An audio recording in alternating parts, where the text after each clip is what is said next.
This is Changemakers with Katie Gore, finding the right solutions for the affordable housing community. This week's Changemaker is Grace Ruiz-Stepter, the Director of Housing and Community Development for the City of Anaheim. Grace is a highly accomplished housing programs executive with over 20 years of experience overseeing federal and local initiatives to provide affordable housing. Prior to joining Anaheim, Grace held leadership roles managing housing programs at the Housing Authority of Los Angeles County. Grace, welcome to Changemakers. Good morning, and thank you for having me. Excited to be here. I'm glad you're here, and we have a wide variety of topics that I want to cover. Let's just start talking about the 20 years managing housing programs and maybe tell us how you got started, what inspired you to choose this path, and just kind of that general on-ramp into the industry.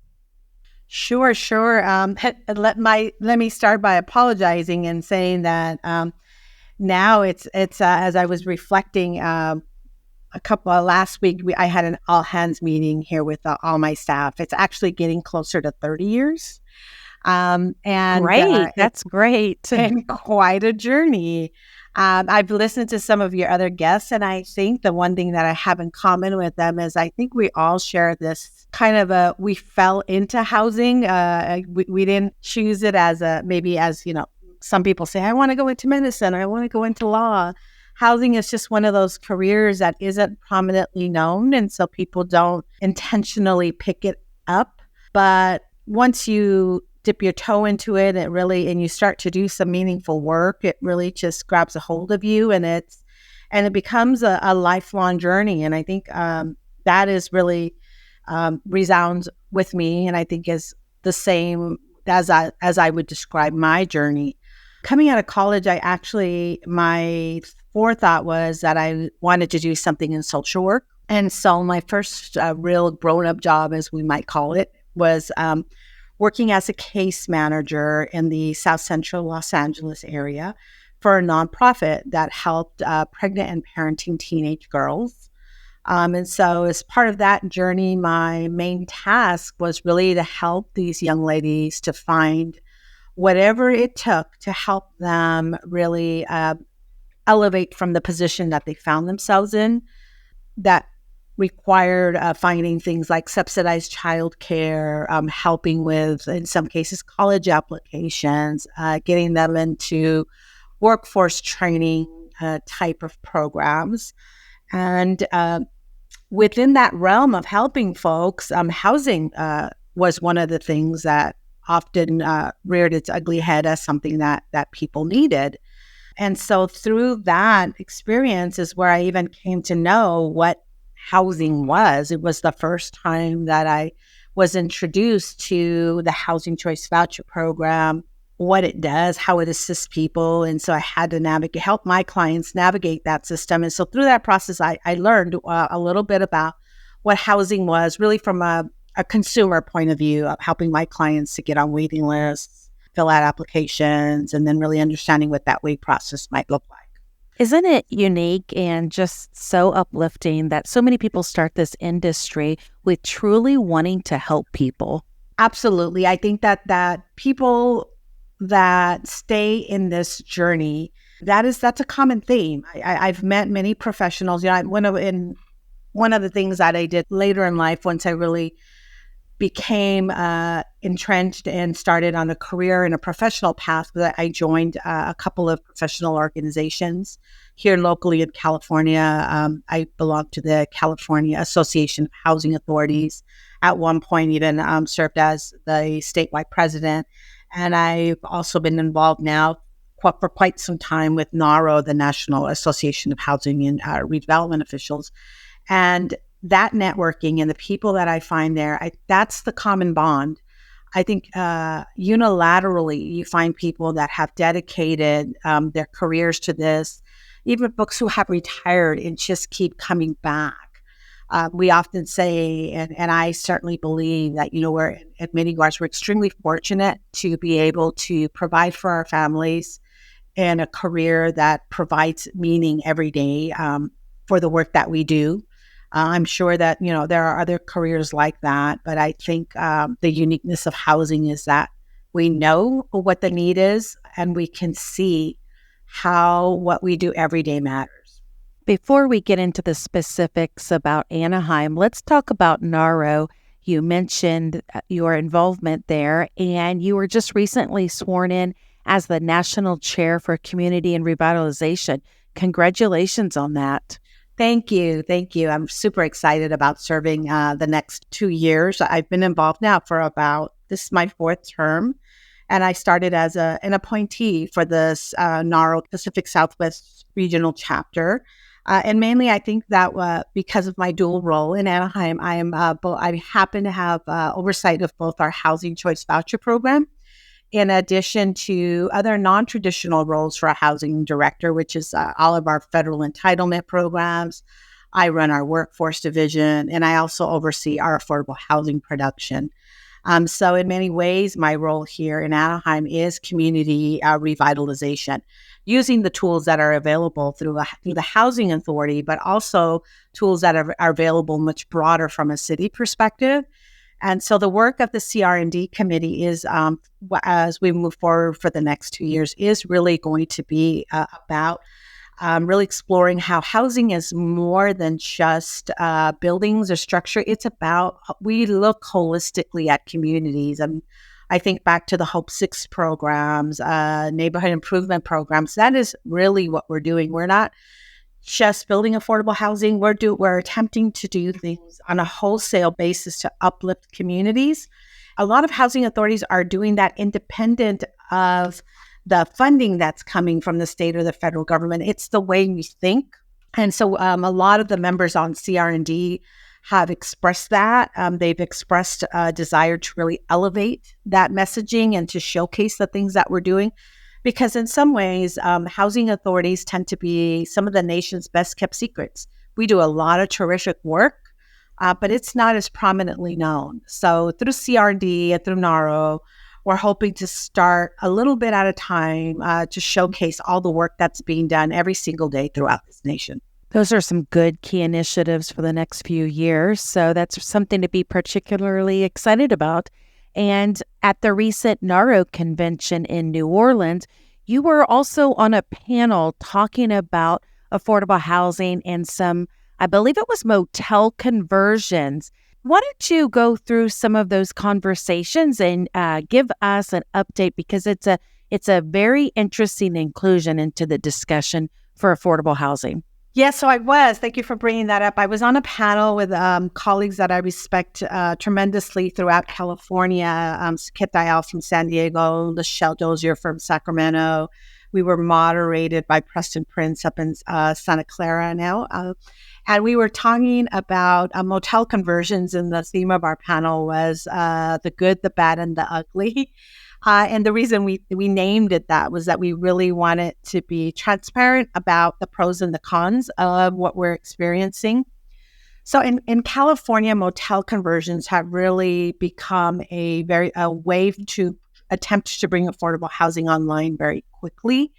And that's a result of the fact that I think it's pretty broadly known that we have quite a significant homeless population. I think the last count showed that roughly 50% of the nation's homeless are in California, with a very high percentage of them being in the Southern California region, where Orange County lays, we're between Los Angeles and San Diego.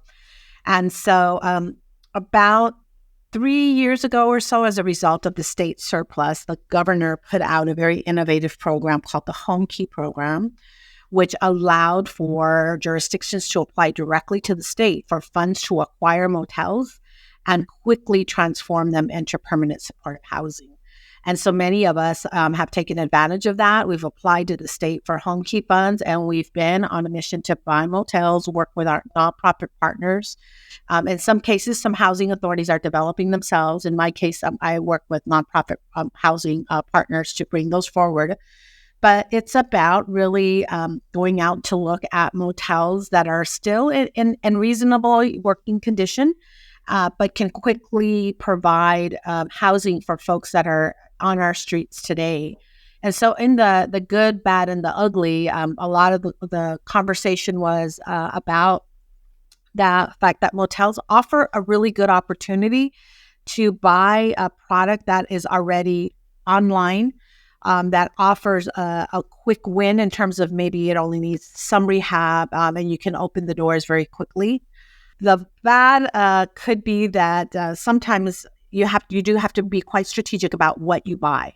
Every motel isn't necessarily right for conversion, particularly into permanent support housing, because of the fact that you always need some space for nonprofit on-site service providers. So there are some motels that may be too small, or maybe just have not seen the kind of upkeep that one would want over the years. And so perhaps the investment would require a complete teardown. So it would take much more time to bring online and maybe more financial resources than we really want. And those are things that I think as housing authorities, we've had to get smart about in terms of really assessing properties for those things. How large are the units? Some motel rooms may be too small, and that's a function of they're intended for temporary stays. But when you're converting a motel to somebody's potential long-term home, things like storage, kitchenettes, where do I go out to take a mental break from a small room? That meaning the amenities that might be either already available or built into a motel.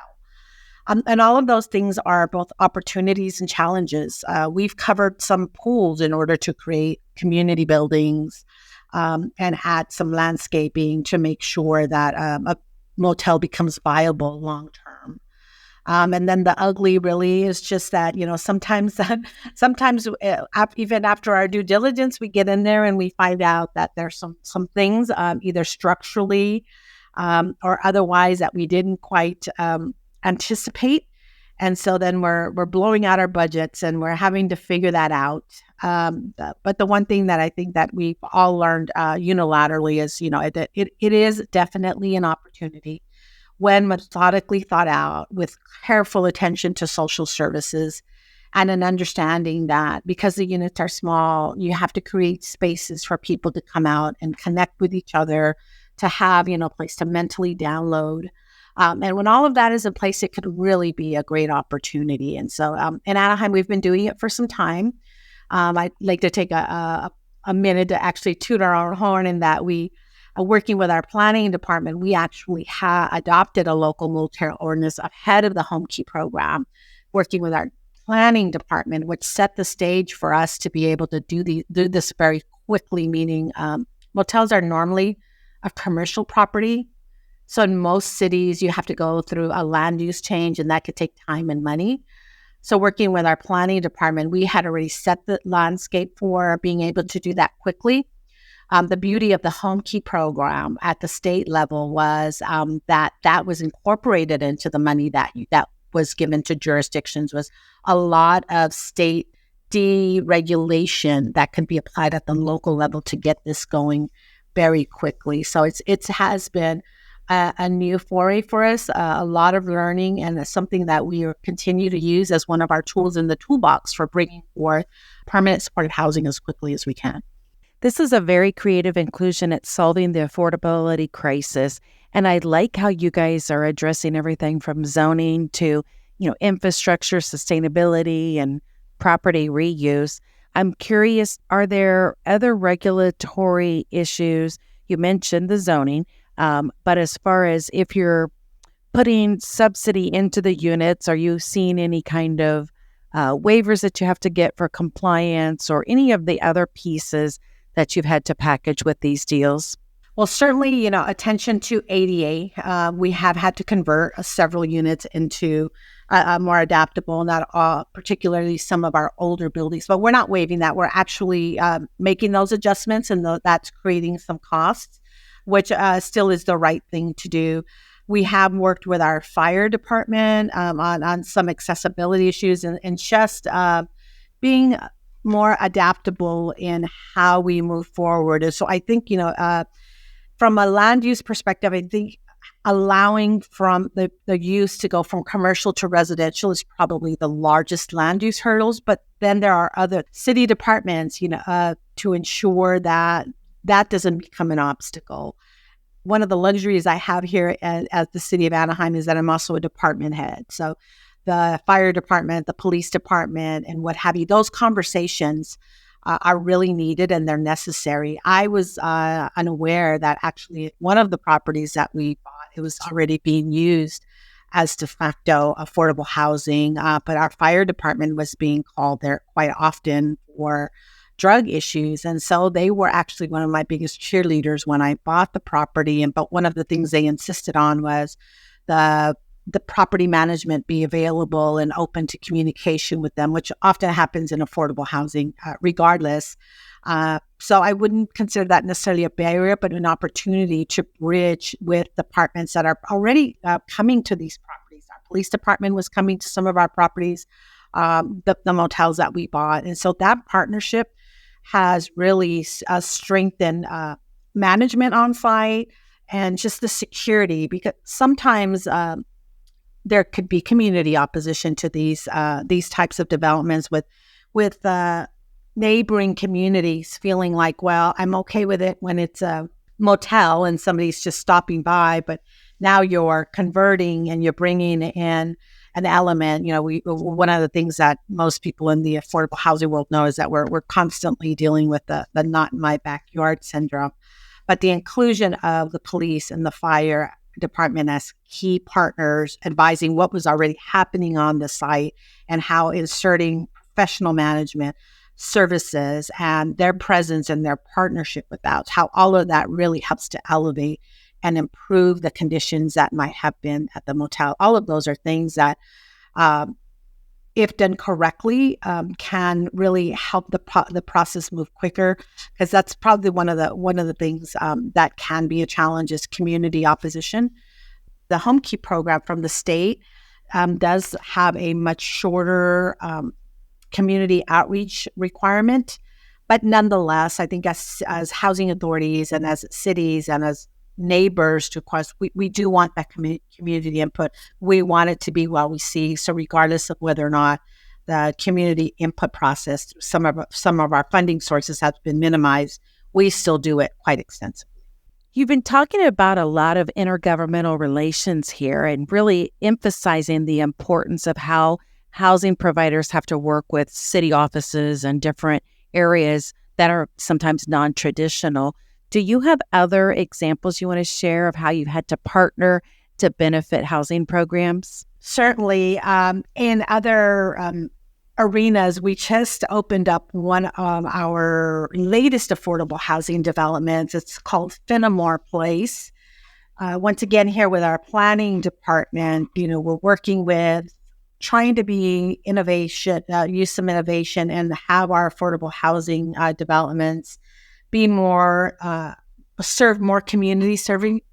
The planning department did work with us so that we were able to insert a medical clinic, a child guidance center, and a Head Start program into one of our newest developments in a way that really is non-intrusive to our living units. So through that partnership, they helped us with writing a local ordinance that is all about inserting what we call auxiliary facing community benefits within our affordable housing developments. Previously, that would not have been allowed because it was mixing up residential and commercial uses. But that understanding of just that affordable housing could be many things really helped that partnership come to fruition. And so now that neighborhood, which is an impacted neighborhood, has the benefit of a neighboring local serving. It's smaller, but nonetheless a clinic from one of our local medical providers where you could do regular checkups. The Child Guidance Center is really a mental health counseling institute for children. They have a large presence in Anaheim, but did not have a clinic in, they had a large presence in Orange County, but didn't have one in Anaheim. So this really was something that we were super excited to bring forward. And the Head Start program there, that helps our residents on site. The building is 102 units of tax credits. So by definition, we do have a lot of working families there. but it's in an impacted neighborhood right outside of our stadium. So the bringing of all of that really was something we were excited about. And so it was both our planning department, it was our fire department wanting, being okay and being flexible with saying, okay, we'll work with you on how we review the uses and the emergency exits and all of the other requirements, given the fact that you have blended uses here. The fire department actually was a significant partner just to get us to the finish line in terms of when we needed to have things ready for the property to be leased. There was a couple of fire inspections that needed to really be done in an expedited manner. And because of that partnership, they went out every day, sometimes twice a day, to get us to that finish line. So it's some of those intangibles. Another property that we had some sewer constraints.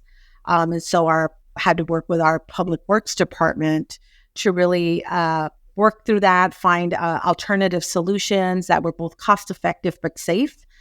And again, because we have the benefit of those partnerships, they're partners that are willing to help work with us on how to find solutions. I know I hear stories sometimes in other jurisdictions where that relationship isn't there. So it costs time and money, both for the housing authority and whether you're the developer yourself or whether you're using a nonprofit developer as your partner. But those relationships are just key. I think circling back to them to let them know what was produced, to thank them along the way for how they were helpful, helping them to see the mission. I think much like we in affordable housing, we're drawn into the mission and the ability to help folks. Sometimes people who are in our planning departments, in our public works department, they don't see the fruits of their labor all the way to the end. And so us being able to share, this is what we build and this is who we built it for, really does help to create those strong partnerships. Those are great examples of synergy, and it paints a picture of how things really should work. I'm really excited to hear when intergovernmental relations work in the affordable housing industry. And I'm also really excited to talk more about your successful programs in Southern California. But we need to stop here.